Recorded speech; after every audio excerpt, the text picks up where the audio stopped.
Okay. Pakaian Rasulullah pertama, Rasulullah pakai piyuh. Ni piyuh.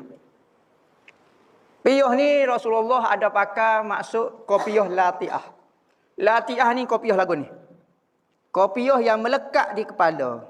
Bukan torbus. Torbus ni dia tak melekat di kepala. Dia ada senggel. Pasal tak? Dia ada ruang dalam kepala. Dia kepala ni kan. Dia ada ruang. Dia nak piyuh ni hok jenis rapat di kepala. Jadi Rasulullah pakai piyuh hok jenis rapat di kepala lagu ni. Tak tahu napuk kodok tak tahu lah. Napuk rapat di kepala lagu ni. Tu piyuh.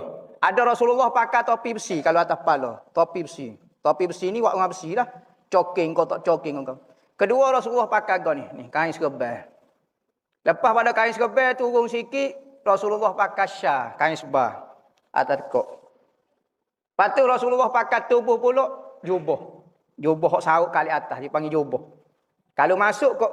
Surung kat bawah gini masuk lagu ni, tu dipanggil jubah.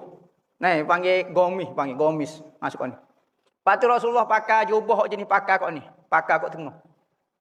Jubah gini. Dipanggil jubah dipanggil. Lepas tu Rasulullah pakai apa dia? Kain plekat, izar. Kain tak jahit.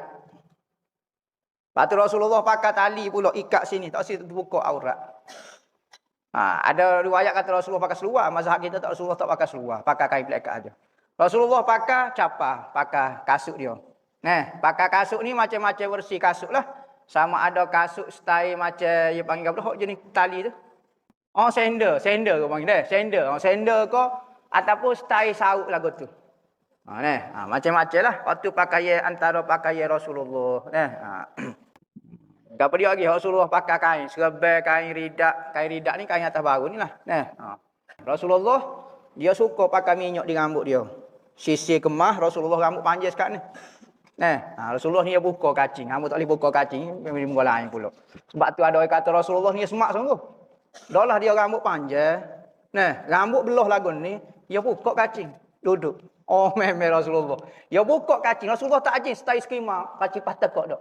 Ada riwayat Rasulullah buka kacing gini. Dia duduk lagu, cara duduk dia. Dia jalan, Rasulullah ni duduk jauh nampak semak dah. Kau dekat kau semak. Ada orang duduk jauh nampak semak, depan nampak Allah. Tak jadilah mana. Amo nampak semak, nampak jauh. Depan supaya nyepak juga. Rasulullah ni kesempurnaan dia ketika dekat, ketika jauh. Rasulullah tengok mana-mana sudut comel belakang. Tengok kau ni. Tengok kau ni. Orang duduk atas ni kau tengok comel. Duduk bucu ni. Kita kau depan gini nampak comel. Kau belakang nampak Allah. Pobewuk nampak muka. Jadi Rasulullah ni comel belakang. Kedudukan. Maka Rasulullah pakai simple, pakaian simple.